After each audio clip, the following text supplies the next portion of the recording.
L'islamo-gauchisme est un mariage d'intérêts, conclu suite à une rencontre par hasard, entre ce qu'a produit l'Occident de plus lâche, de plus bas, de plus aberrant, de plus pervers, à savoir le gauchisme d'une part, et ce qu'a produit l'Orient de plus décadent, de plus hypocrite et de plus toxique, soit l'islam politique.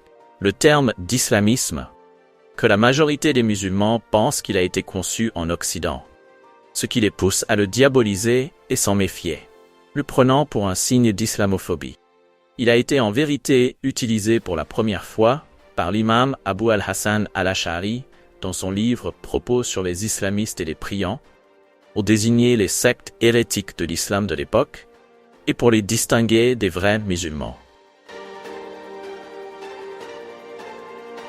La question qui se pose est, comment deux courants politico-idéologiques, complètement opposés et contradictoires, peuvent-ils fusionner, s'harmoniser et s'accorder?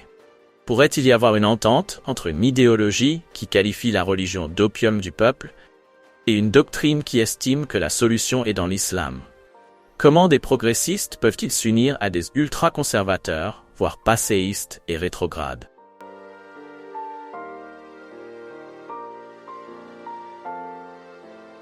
Il y a deux raisons à cela. La première est que la différence entre ces deux courants n'est qu'apparente, tandis qu'en réalité, ils sont la même chose. D'une part, l'islam politique n'a rien à voir avec la religion, mais est plutôt une idéologie politisée. L'islam politique est un prolétarisme sous couvert de religion, la dialectique matérialiste camouflée par une fausse spiritualité. C'est cette haine de classe, une soif des délices du bas monde. Une envie d'ascension sociale sous le masque d'une fausse piété et d'une ascèse feinte.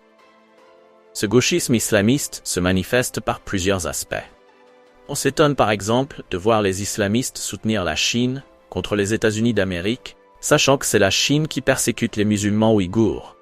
Ils soutiennent un régime communiste athée, contre le symbole de l'impérialisme, capitalisme de la vie mondaine.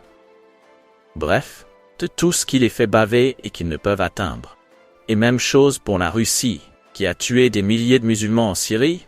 On peut s'étonner aussi de voir les islamistes extrémistes s'allier à la gauche qui prône les libertés sexuelles, les droits LGBT, le droit à l'avortement, l'enseignement de la sexualité aux enfants, et toutes les valeurs contraires à la religion qui prohibent l'adultère, les relations sexuelles hors mariage, l'avortement, l'homosexualité, l'alcool et les jeux de hasard.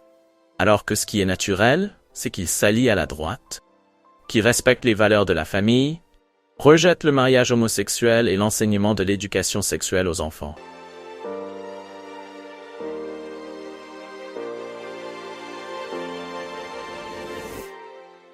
Les islamistes ont tenté de transformer l'islam en une idéologie de gauche. Ils ont prétendu que le prophète était pauvre, tandis que le Saint-Coran nous apprend qu'il était riche.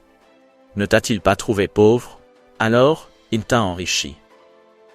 Et ce, pour justifier leur haine pour les riches, ils ont aussi transformé le compagnon du prophète Abu Dhar al-Ghafari en un Trotsky musulman, juste parce qu'il prônait la justice sociale, selon les principes de l'islam.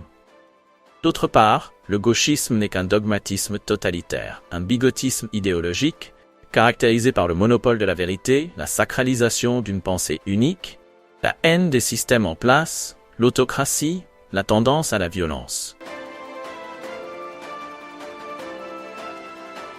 La deuxième cause de cette concordance est que l'Occident a toujours considéré l'islam et le monde musulman comme son autre civilisationnel, son contraire identitaire. Et par conséquent, dès qu'on s'éloigne de la civilisation occidentale, on s'approche automatiquement de son contraire islamique.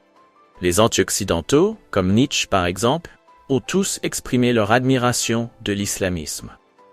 Et à cause de cette similarité entre les deux, les courants, le passage de l'un à l'autre se passe avec souplesse et aisance, comme dans le cas du stalinien, Roger Garaudy qui s'est converti non pas à l'islam mais à l'islamisme, ou bien le palestinien Mounir Shafik, passé aussi du marxisme à l'islam djihadiste, et plus encore, ils peuvent coexister chez la même personne, comme dans le cas de l'Égyptien Hassan Hanafi, qui se dit théoricien de la gauche islamique.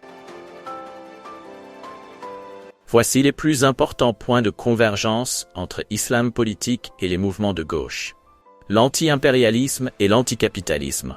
Les tendances révolutionnaires et l'accès au pouvoir par la violence et les putschs. Un antisémitisme structurel qu'il cache souvent sous un masque d'antisionisme.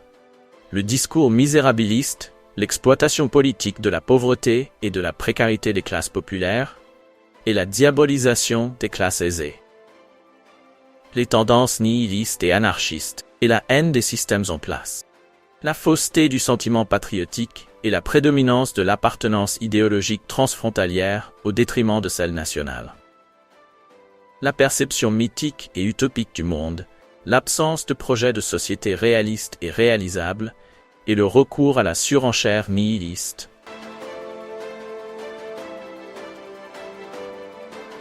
Ces deux courants sont de nos jours plus soudés que jamais, et ce, à cause de l'argent politique versé largement par certains pays comme le Qatar. Cet émirat qui a accumulé une grande expérience dans ce domaine.